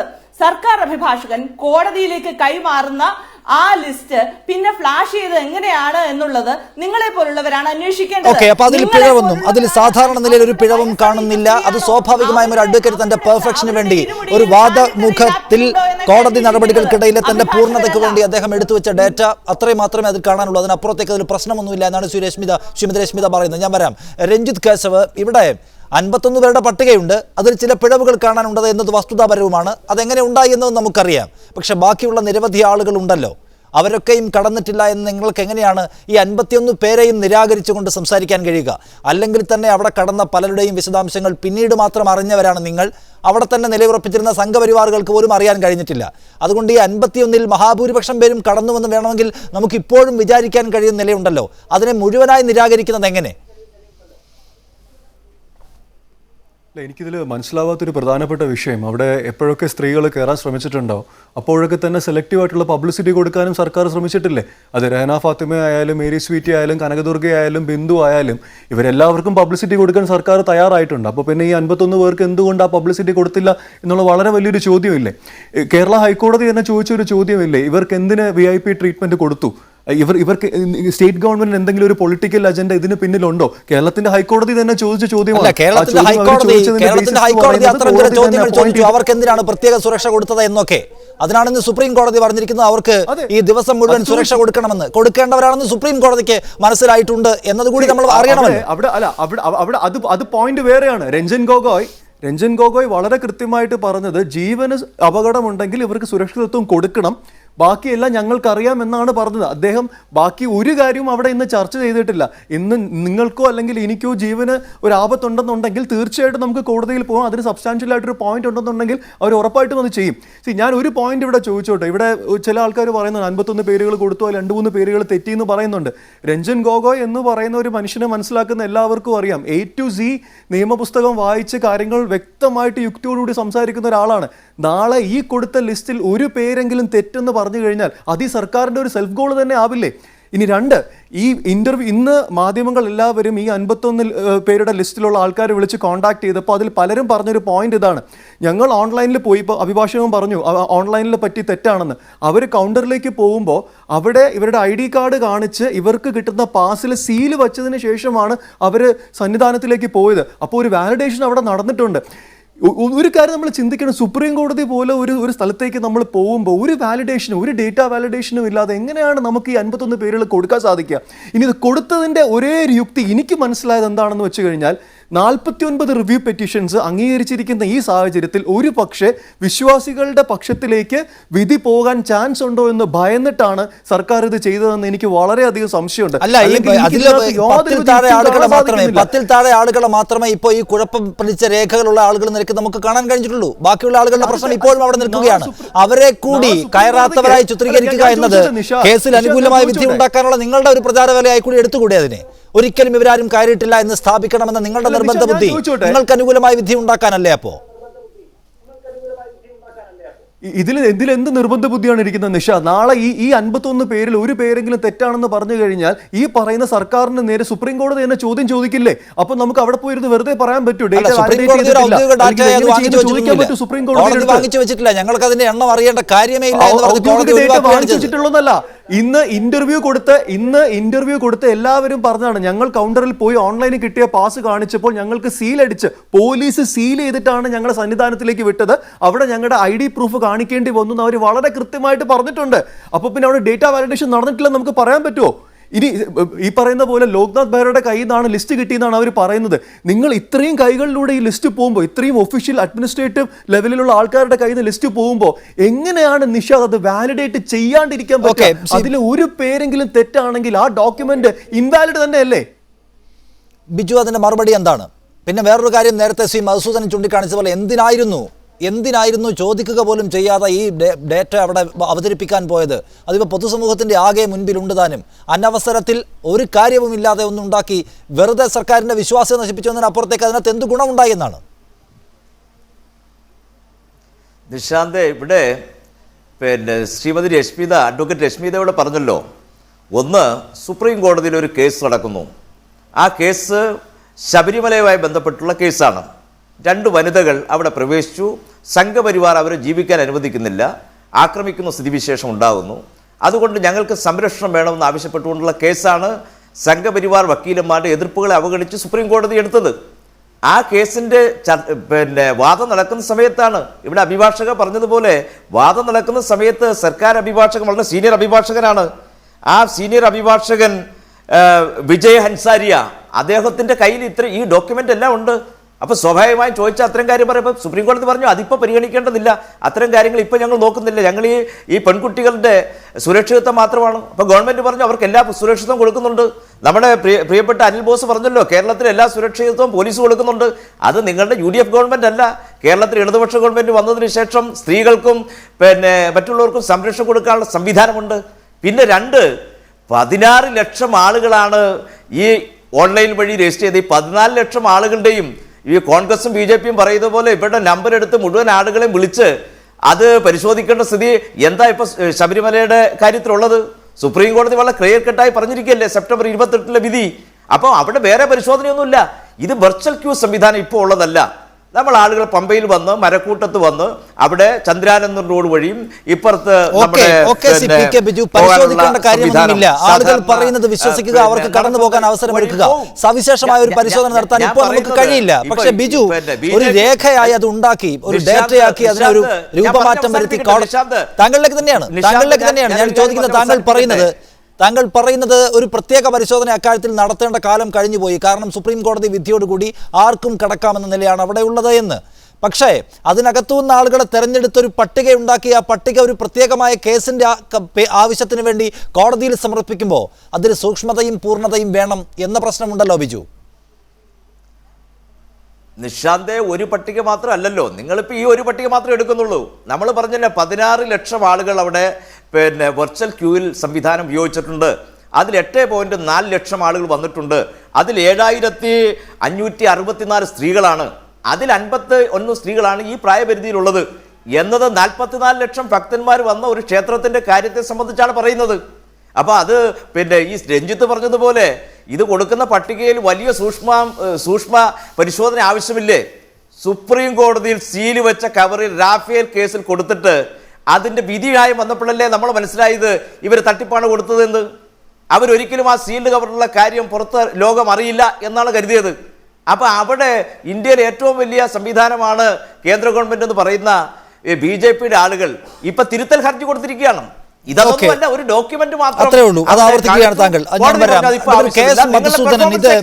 താങ്കൾ പറയുന്നത് പോലെ, താങ്കൾ നേരത്തെ പറഞ്ഞത് അത്ര വലിയ ഗൗരവപ്രധാനമായ ഒരു വിഷയമാക്കി നമ്മളിപ്പോൾ അവതരിപ്പിച്ച് ആ വിധിയുടെ അല്ലെങ്കിൽ കോടതിയിൽ ഇന്ന് നടന്നതിന്റെ കോർ ഇഷ്യൂവിനെ ചുരുക്കി കളയേണ്ടതില്ല എന്നാണ് താങ്കൾ ആദ്യം പറഞ്ഞത്. പക്ഷേ ഇത് പിന്നീട് നേരത്തെ രഞ്ജിത്ത് പറയുന്നത് പോലെ ഇത് പിന്നീട് ഒരു തവണ കോടതി ചോദിക്കുമ്പോൾ നിങ്ങളൊരു ഗുരുതരമായ തെറ്റുകൾ അടങ്ങിയ രേഖയാണല്ലോ കോടതിയെ പോലൊരു പരമപ്രധാനമായ സ്ഥലത്ത് തരാൻ ശ്രമിച്ചത് എന്ന പേരിൽ നിയമപ്രശ്നം ഉയർത്തും കോടതി എന്ന ഒരു സാധ്യത ഇതിനകത്തുണ്ടോ? അതോ കോടതി ഞങ്ങൾക്കത് കാണേണ്ടാത്ത ഒരു വിഷയമാണ്, അത് കൊണ്ടുപോയിക്കോളൂ, അത് ഞങ്ങളുടെ പരിശോധനാ വിഷയമല്ല എന്ന് പറഞ്ഞതോടെ അതിൽ തെറ്റുണ്ടെങ്കിലും ശരിയുണ്ടെങ്കിലും അതിന് ഇനിയൊരു നിയമസാധുത ഇല്ല എന്നാണോ? ഈ ഭക്തർ എന്ന് പറയുന്ന ആളുകളുടെ അഭിഭാഷകൻ ഇനിയിപ്പോൾ ഈ റിവ്യൂ ഹർജി വിചാരണ ചെയ്യുമ്പോൾ ഇതിൻ്റെ തെറ്റുകുറ്റങ്ങൾ കോടതിയെ ബോധ്യപ്പെടുത്താൻ ഒരു പക്ഷേ ശ്രമം നടത്തിയേക്കാം. അപ്പോൾ പോലും നേരത്തെ നമ്മുടെ അഭിഭാഷക പറഞ്ഞതുപോലെ തന്നെ അവിടെ ഉണ്ടായ ആ സംഭവം വിശദീകരിച്ചാൽ ദൂരീകരിക്കാവുന്നൊരു പ്രശ്നം മാത്രമേ ഉള്ളൂ. ഓൺലൈൻ നടത്തുന്ന സമയത്ത് തന്നെ വന്ന തെറ്റാണത്. ആ തെറ്റ് ആവർത്തിക്കപ്പെട്ടതിന് അതിൻ്റേതായ കാരണങ്ങളുണ്ട്. നമ്മൾ നേരത്തെ കണ്ടതുപോലെ ഇത്രയും തിക്കും തിരക്കിനിടയിലുണ്ടാകുന്ന ഒരു സംഭവം, അതിനിടയിൽ ഉണ്ടാവുന്ന ഒരു നോട്ടപ്പിശക് മാത്രമാണ്. അതിലൊരു 5 or 10 പേരുടെ പേരിൽ ഈ ഒരു വിഷയം ഉണ്ടായെന്ന് വന്നാൽ തന്നെ ഇതിനകത്ത് എന്താണ് വരുന്നത്? നമ്മൾ നേരത്തെ പറഞ്ഞതുപോലെ ബോധപൂർവമായ ഒരു ഇൻറ്റൻഷനലായ ഉദ്ദേശത്തോടു കൂടിയുള്ള, ചതിക്കണമെന്ന ഉദ്ദേശത്തോടു കൂടിയുള്ള ഒരു വ്യാജ പ്രവർത്തനമായിട്ട് ഇതിനെ എങ്ങനെയാണ് നമുക്ക് വ്യാഖ്യാനിക്കാൻ കഴിയുക? ഇപ്പോൾ നോക്കുക, ഇവരിതിലൂടെ പറയാൻ ശ്രമിക്കുന്നത് എന്താണെന്ന് വെച്ച് കഴിഞ്ഞാൽ, ഇത്രയും ലക്ഷക്കണക്കിന് ഭക്തന്മാർ വന്നിട്ട് പോലും ശബരിമലയിലേക്ക് സ്ത്രീകൾക്ക് വരാൻ ഒരു താല്പര്യം ഉണ്ടായിട്ടില്ല എന്നാണോ ഇവർ സ്ഥാപിക്കാൻ ശ്രമിക്കുന്നത്? ഞാൻ നേരത്തെ പറയാൻ ശ്രമിച്ചതാണ്. 7564 സ്ത്രീകൾ പ്രായം 10-50 ഇടയിൽ മാറി വന്നാൽ പോലും അതിൽ ഇത്രയും പേര് അവിടെ വന്നു എന്ന് ഇപ്പോൾ ഈ പറഞ്ഞ് ചോദ്യം ചെയ്ത ഓരോരുത്തരെയും ഫോണിലൊക്കെ നമ്മൾ സംസാരിച്ചിരുന്നല്ലോ. ആ സംസാരിച്ചവർ ശബരിമലയിൽ വന്നില്ല എന്ന് കേസില്ല. ഈ 51 പേരും അവിടെ വന്നിട്ടുണ്ട്. പക്ഷേ ആ 51 പേരുടെ ഡീറ്റെയിൽസ് എടുത്തതിൽ പ്രായത്തിലുണ്ടാകുന്ന അല്ലെങ്കിൽ ലിംഗത്തിൽ ഒരാളുടെ കാര്യം മാത്രം, നമ്മൾ നേരത്തെ പറഞ്ഞ ആ ഒരു സ്ത്രീയല്ല പുരുഷനാണെന്ന് പറയുന്ന കാര്യം, ബാക്കി ആരുടെയിലാണ് പ്രശ്നം ഉണ്ടായിരിക്കുന്നത്? അപ്പോൾ ഈ 51 പേരവിടെ വന്നു എന്ന് പറയുമ്പോൾ തന്നെ 7564 പേരുടെ വിഷയം നമ്മൾ പ്രത്യേകം കാണേണ്ടതില്ല ഇവിടെ. അപ്പോൾ ഇവർ സ്ഥാപിക്കാൻ ശ്രമിക്കുന്ന ഒന്ന് യഥാർത്ഥത്തിൽ അവർക്കെതിരെ തന്നെ തിരിയാനുള്ള സാധ്യത. ഇപ്പോൾ രഞ്ജൻ ഗൊഗോയ് പറഞ്ഞ എന്താണ്, ഞങ്ങളിതെല്ലാം കണ്ടുകൊണ്ടിരിക്കുകയാണ്, ഇവിടെ എണ്ണത്തിനൊന്നും വലിയ പ്രസക്തിയില്ല. ഏതായാലും സ്ത്രീകൾ കയറിയിട്ടുണ്ട്, വിധി നടപ്പാക്കപ്പെട്ടിട്ടുണ്ട്. ആ വിധി നടപ്പാക്കപ്പെടുന്നതിന് വേണ്ടി വന്ന ബിന്ദുവും കനകദുർഗയ്ക്കും police protection round the clock കൊടുക്കേണ്ടത് അത്യാവശ്യമാണ്. അപ്പോൾ ആ നീതി, ഇപ്പോൾ നേരത്തെ താങ്കളിപ്പോൾ കോൺഗ്രസിൻ്റെ ആൾ പറയുന്നത് പോലെ ഈ ഭരണകൂടത്തിന് എന്തോ ഒരു പിടിവാശിയുണ്ട് എന്നൊക്കെ പറയുന്നത് തികച്ചും ബാലിശമാണ്. കാരണം നടപ്പാക്കപ്പെടേണ്ടത് നമുക്കറിയാമല്ലോ, എല്ലാ തവണയും സാധാരണ നിലയിൽ അവിടെ തീർത്ഥാടന കാലത്ത് 5000-ഓളം സ്ത്രീകൾ ഈ പറയുന്ന 10-നും 50-നും ഇടയിൽ പ്രായമുള്ളവർ വരും. ചിലപ്പോൾ അതിൽ താഴെയുള്ള ആളുകൾ, എന്തായാലും 2000-നും 5000-നും ഇടയിൽ ആളുകൾ വരാറുണ്ട്. അവരെ പോലീസ് നിയമപ്രകാരം തടഞ്ഞ് തിരിച്ചയക്കുക എന്നത് ഏതാണ്ട് എല്ലാ വർഷവും നടക്കുന്ന ഒരു കാര്യമാണ്. അപ്പോൾ സ്ത്രീകൾ ഈ വിലക്കുണ്ടായിരുന്ന കാലത്തും വരാൻ ആഗ്രഹിച്ചവരാണ്. അപ്പോൾ അതിൽ 51 ആളുകൾ ഇത്തവണ വന്നുപോയി എന്ന് സർക്കാർ പറഞ്ഞാൽ അതിൽ 1-2 ഈ ഡാറ്റയിലെ പിശക് മാത്രം പറഞ്ഞ് അതിനെ വിവക്ഷിക്കാൻ നോക്കിയാൽ അതിനകത്തൊരു വസ്തുതാ പ്രശ്നമുണ്ടല്ലോ. അനിൽ ബോസ്, വരാൻ ആഗ്രഹമുള്ളവർ പണ്ടും ഉണ്ടായിരുന്നു, അത് ഇപ്പോഴും ഉണ്ടെന്ന് തന്നെ വിചാരിക്കണമല്ലോ. അതിൽ ഈ 51 പേരും. നിഷാദെ, 2-3 കാര്യങ്ങൾ ഇതുമായി ബന്ധപ്പെട്ട് എനിക്ക് പറയാനുണ്ട്. ഒന്ന്, ഇന്ന് ടൈംസ് നൗ പുറപ്പെടുവിച്ചിട്ടുള്ള രേഖകൾ പ്രകാരം ഈ കൊടുത്തിരിക്കുന്ന 51 പേരുടെ പട്ടികയിൽ 10 പേര് ശബരിമലയിൽ വന്നിട്ടേ ഇല്ല എന്നുള്ളതാണ് യാഥാർത്ഥ്യം. രണ്ടാമത്തെ കാര്യം, എല്ലാവിധ സൗകര്യങ്ങളോടും കൂടി കോടതി വിധിയുടെ പശ്ചാത്തലത്തിൽ ശബരിമലയിൽ അനിഷ്ട സംഭവങ്ങൾ ഉണ്ടാകുന്നുണ്ടോ എങ്കിൽ അതിന് കരുതൽ നടപടി എന്നുള്ള നിലയിൽ CCTV ക്യാമറ സ്ഥാപിച്ചിട്ടുണ്ട്. 51 പേരാവട്ടെ, 500 പേരാവട്ടെ, 5000 പേരാവട്ടെ, അങ്ങനെ വന്നിട്ടുണ്ടെങ്കിൽ ആ രേഖകൾ പുറത്തു വിടുക എന്ന് പറയുന്നത് അത്യന്താപേക്ഷിതമായ ഒരു കാര്യമാണ്. ഇതുവരെ ഉണ്ടായിട്ടില്ല. കാരണം ബിന്ദുവും കനകദുർഗയും, ഞാനൊന്ന് പൂർത്തിയായിക്കോട്ടെ, ഞാനൊന്ന് പറഞ്ഞോട്ടെ, കനകദുർഗയും ഞാനൊന്ന് പറഞ്ഞോട്ടെ. എൻ്റെ നിഷാദ് ആഗ്രഹിക്കുന്നത് മാത്രം പറയാനല്ല ഞാൻ ഇവിടെ ഇരിക്കുന്നത്, ഞാനൊന്ന് പൂർത്തിയാക്കിക്കോട്ടെ. അപ്പോൾ ബിന്ദുവും കനകദുർഗയും വന്നത് വരെ റെക്കോർഡ് ചെയ്ത് പുറത്തുവിട്ട് വിപ്ലവം സൃഷ്ടിച്ചു എന്ന് വരുത്താൻ ശ്രമിക്കുന്നവർ, ഇത്രയധികം സ്ത്രീകൾ അവിടെ വന്നിട്ടുണ്ട് എങ്കിൽ ഈ CCTV ക്യാമറ ദൃശ്യങ്ങൾ പുറത്തുവിടണ്ടേ? മാത്രമല്ല, കേരളത്തിൻ്റെ മുഖ്യമന്ത്രി ശ്രീ പിണറായി വിജയൻ പറഞ്ഞ എന്താ, ബിന്ദുവും കനകദുർഗയും മാത്രമല്ല ശ്രീലങ്കൻ യുവതിയും അവിടെ കയറി എന്ന് അദ്ദേഹം പരസ്യമായി വാർത്താ സമ്മേളനം നടത്തി പറഞ്ഞില്ലേ? അങ്ങനെയെങ്കിൽ ഈ കൊടുത്ത പട്ടികയിൽ അങ്ങനെ ഒരു ശ്രീലങ്കൻ യുവതിയുടെ പേരുണ്ടോ? ആ ലിസ്റ്റിൽ എവിടെങ്കിലും പേരുണ്ടോ? അങ്ങനെ നിങ്ങൾക്ക് കാണിക്കാൻ കഴിയുമോ? ഇവിടെ മസൂദൻ വക്കീൽ പറഞ്ഞു, രണ്ടാമത് പറഞ്ഞപ്പോൾ ഞാൻ പറയുന്നത് ബാലിശമാണെന്ന്. ഞാൻ ബാലിശമാണ് പറയുന്നത് എന്ന് പറയാനുള്ള സ്വാതന്ത്ര്യം അദ്ദേഹത്തിനുണ്ട്. പക്ഷെ അദ്ദേഹം തന്നെ ആദ്യ റൗണ്ടിൽ ചർച്ചയിൽ ഗവൺമെന്റ് അല്ല, ശ്രീ മധുസൂദൻ വക്കീൽ പറഞ്ഞത് അദ്ദേഹം ആദ്യ റൗണ്ടിൽ തന്നെ അദ്ദേഹം നമ്മൾ ചർച്ച നടത്തുന്നത് അല്ലല്ല, ഓൺലൈൻ വന്നു എന്നുള്ളതല്ല, അദ്ദേഹം തന്നെ പറഞ്ഞല്ലോ, അനവസരത്തിൽ അനുചിതമായി ഇങ്ങനെ ഒരു ലിസ്റ്റ് കൊടുക്കുന്നതിൽ വ്യഗ്രതയുണ്ട് എന്ന് ആദ്യ ചർച്ചയിൽ ആദ്യമായി അഭിപ്രായം പറയാൻ അവസരം കിട്ടിയപ്പോൾ അദ്ദേഹം തന്നെ പറഞ്ഞു. അത് ഞാൻ ആവർത്തിക്കുമ്പോൾ അത് ബാലിശമാകുന്നത് എങ്ങനെയാ? ഇവിടെ താങ്കൾ ഈ കാര്യത്തിൽ സർക്കാരിന് സവിശേഷമായ എന്തോ താല്പര്യമുണ്ടെന്നോ അവർക്ക് ആവശ്യത്തിൽ കൂടുതൽ സുരക്ഷ കൊടുക്കുന്നു എന്നൊക്കെ ഉത്തരവാദിത്വമാണ്. അതാണ്, സർക്കാരിന് പിടിവാശിയുണ്ട്, സർക്കാരിന് അനാവശ്യ താല്പര്യമുണ്ട് എന്നൊക്കെ താങ്കൾ വിവക്ഷിക്കാൻ ശ്രമിച്ചപ്പോഴാണ് ശ്രീ മധുസൂദൻ ഇടപെട്ട് അത് ശരിയല്ല എന്ന് പറഞ്ഞത്, അല്ലാതെ അസാധാരണമെന്ന് പറഞ്ഞതിനല്ല. പിന്നെ ശ്രീ ബിജു ചൂണ്ടിക്കാണിക്കുന്നത് ഇത് വിർച്വൽ ക്യൂവിക്ക് രജിസ്ട്രേഷൻ. ശരി ബിജു പറയുന്നു 2 കാര്യങ്ങൾ ഞാൻ വ്യക്തത വരുത്താം. ശ്രീ അനിൽ ബോസ്, താങ്കൾ ആ കാര്യത്തിൽ ബാലിശമായി പറഞ്ഞുവെന്ന് ശ്രീ മധുസൂദൻ പറയുന്നത് സർക്കാരിന് പിടിവാശിയുണ്ട് എന്ന് പറയുന്നതും അനുചിതമായ സെക്യൂരിറ്റി കൊടുക്കുന്നു എന്നൊക്കെ പറയുമ്പോഴാണ് അത് ബാലിശമാണെന്ന് അദ്ദേഹം പറഞ്ഞത്. ബിജു പറയുന്നത് താങ്കൾ പറയുന്നത് പോലെ എല്ലാവരുടെയും പേരില്ലല്ലോ എന്നതിന് ഉത്തരം ഇത് വിർച്വൽ ക്യൂവിൻ്റെ പട്ടിക മാത്രമാണ്, അല്ലാതെയും വന്നിട്ടുണ്ടാവാമെന്നാണ്. അല്ലല്ല, ഞാൻ പറഞ്ഞത് വ്യത്യസ്തമാണ്. ഞാൻ പറഞ്ഞത് ശബരിമല സന്നിധാനത്ത് വന്ന് മടങ്ങിപ്പോയ ഇക്കൂട്ടർ, ഈ പറയുന്ന ഇപ്പോൾ അവിടെ പ്രവേശിച്ചു എന്ന് സ്ഥാപിച്ചിട്ടുള്ള 2 പേരുകാർ, അവർ മടങ്ങിപ്പോയപ്പോഴും വന്നപ്പോഴും അതിനുശേഷവും വലിയൊരു പോലീസ് സന്നാഹം അവർക്ക് ഓൾറെഡി സുരക്ഷയായി കൊടുത്തിട്ടുണ്ട്. കാരണം ഇത് ഗവൺമെൻറ് പ്രീ പ്ലാൻഡ് ആയിട്ട് ചെയ്തിരിക്കുന്ന കാര്യമാണ്. ഗവൺമെൻറ് ഇതൊരു വാശി കാണിച്ചുകൊണ്ട് ചെയ്തിരിക്കുന്ന കാര്യമാണ്. കേവലം ഒരു വിശ്വാസിയെ പ്രവേശിക്കാൻ വന്നു എന്നതിൻ്റെ പേരിൽ ചെയ്ത സഹായമല്ല, ഒളിവ് വേലയാണ് ചെയ്തിട്ടുള്ളത് ഗവൺമെൻറ്. അവിടെ വരുന്ന ഭക്തർ വരട്ടെ, പമ്പ വഴി വന്ന് 18ാം പടി ചവിട്ടി വരുന്ന ആളുകൾ, ആ ആളുകൾക്ക് സുരക്ഷ കൊടുക്കാനുള്ള സമീപനവും പ്രവർത്തനവും ആത്മാർത്ഥമാണെങ്കിൽ ഗവൺമെൻറ് ചെയ്യട്ടെ എന്ന്. അങ്ങനെ ഗവൺമെൻറ് ചെയ്തിട്ടുണ്ടോ? അല്ല പിന്നെ കൊടുക്കണ്ടേ കൊടുക്കണ്ടേ അനിൽ ജോസ്? അവിടെ വരുന്ന സാധാരണ 52 വയസ്സുള്ള ഒരു സ്ത്രീക്ക് പ്രായം പോരാ എന്ന് ഏതോ സംഘപരിവാറുകാരന് തോന്നിയതിന് അയാളെ നെയ്ത്തേങ്ങ കറിഞ്ഞ് കൊല്ലാൻ നോക്കിയ സ്ഥലമാണത്. അവിടെ പിന്നെ സെക്യൂരിറ്റി കൊടുക്കണ്ടേ? അല്ല, സെക്യൂരിറ്റി കൊടുത്ത് കോടതി വിധി നടപ്പിലാക്കാൻ ശ്രമിക്കുന്നത് ഗവൺമെന്റിന്റെ ഡ്യൂട്ടിയാണ് എന്ന് അഭിമാനത്തോടു കൂടി പറയുന്ന ഗവൺമെന്റ് അത് ചെയ്യണം. അവിടെ ഗവൺമെന്റ് അത് ചെയ്യാൻ കഴിയുന്നില്ല, ചെയ്യാൻ അവർ ആത്മാർത്ഥത കാണിക്കുന്നില്ലല്ലോ. അതൊന്നും പിന്നെ ചെയ്യാൻ സംഘപരിവാറിന് അവിടെ കഴിഞ്ഞില്ല, കർശനമായ നിലപാട് സ്വീകരിച്ചു. അങ്ങനല്ല ശ്രീ ബിജു, അങ്ങനല്ല. ഇവിടെ കേരളത്തിലെ ഗവൺമെന്റിന് ഈ വിഷയത്തിൽ കോടതി വിധി നടപ്പിലാക്കാൻ വേണ്ടി ഞങ്ങൾ ശ്രമിക്കുന്നു എന്ന് വരുത്തി തീർക്കുന്നതിനപ്പുറം അവിടെ അത് നടപ്പിലാക്കാൻ ഗവൺമെന്റ് ആഗ്രഹിക്കുന്നില്ലല്ലോ. ശരി, ഞാൻ പറയാം. രഞ്ജിത്ത് കേശവ് ഇവിടെ എന്തായാലും ഇതിന് മുൻപ് കോടതി വിധി നടപ്പിലായിട്ടുണ്ട് എന്ന് നമുക്കറിയാം. 2 ആളുകൾ അവിടെ കടന്നതിന്റെ വിശദാംശങ്ങൾ നമ്മൾ കാണുകയും ചെയ്തതാണ്. അപ്പൊ കോടതി വിധി ഓൾറെഡി നടപ്പായി കഴിഞ്ഞു. സുപ്രീം കോടതി തന്നെ പറയുന്നു എന്താണ് നടക്കുന്നത് ഞങ്ങൾ കാണുന്നുണ്ട് എന്ന്. അതിനപ്പുറത്തേക്ക് ഈ പട്ടികയിലുള്ള ചെറിയ പിഴവുകൾക്ക് അത്രമേൽ വലിയ പ്രാധാന്യമുണ്ട് എന്ന് വിചാരിക്കുക വയ്യല്ലോ. ഉണ്ടോ രഞ്ജിത്തെ? ഈ സുപ്രീം കോടതിയുടെ വിധി നടപ്പിലാക്കി എന്ന് പറയുന്നത് 18 പടി കയറാതെ കയ്യിൽ ഇരുമുടിക്കെട്ടില്ലാതെ ബാക്ക് ഗേറ്റ് വഴി VIP പോലെ കയറ്റിയതാണ് നിഷാദ് ഉദ്ദേശിക്കുന്നതെങ്കിൽ അത് സർക്കാരിൻ്റെ വെറും ഗിമിക്ക് മാത്രമാണ്. അത് പ്രവേശനമായിട്ട് ഞാൻ കണക്കാക്കുന്നില്ല. 2, ഈ 51 പേരുകളിൽ നിങ്ങൾ പറയുന്ന പോലെ 4-5 പേരുകളിലെ തെറ്റൊക്കെ നിങ്ങൾ പറയുന്നുണ്ട്. ശരി, നമുക്കൊരു 45 സ്ത്രീകൾ വയ്ക്കാം. അവിടെ ഇത്രയും പ്രശ്നങ്ങൾ നടക്കുന്നുണ്ടെന്ന് ലോകം മൊത്തം എല്ലാവർക്കും അറിയാം. അക്രമങ്ങളുണ്ട്, നിങ്ങൾ പറയുന്ന പോലെ ഗുണ്ടകളുണ്ട്, എല്ലാം ഉണ്ട് അവർക്കറിയാം. ഈ 45 പേർക്കും ജീവൻ ഒരു പേടിയും ഇല്ലാതെ അവർ കയറിപ്പോയെന്നാണ് നിഷാദ് പറയുന്നത്. അവരവിടുത്തെ പോലീസുകാരോട് പറയാതെ പോലീസ് സ്റ്റേഷനിൽ അറിയിക്കാതെ ഈ 45 പേരും ജീവന് ഒരു പ്രശ്നവും ഇല്ലാതെ അവർ കയറിയെന്നാണോ നിങ്ങൾ ഈ പറയുന്നത്? അല്ല രഞ്ജിത്ത്, ഞാൻ പറയുന്നത് എല്ലാ വർഷവും 5000-ഓളം ആളുകൾ ഈ പ്രായത്തിന് താഴെയുള്ള ആളുകൾ വരാറുണ്ട്. എല്ലാ വർഷവും ഈ പറയുന്ന പ്രശ്നം പോലീസ് തടയുമെന്ന് അറിഞ്ഞിട്ട് രഞ്ജിത്തെ, ശരി ഞാൻ പറയാം രഞ്ജിത്തെ, എല്ലാ വർഷവും പോലീസ് തടയുമെന്ന് അറിഞ്ഞിട്ട് കൂടി 5000-ഓളം ആളുകൾ വരാറുണ്ട്.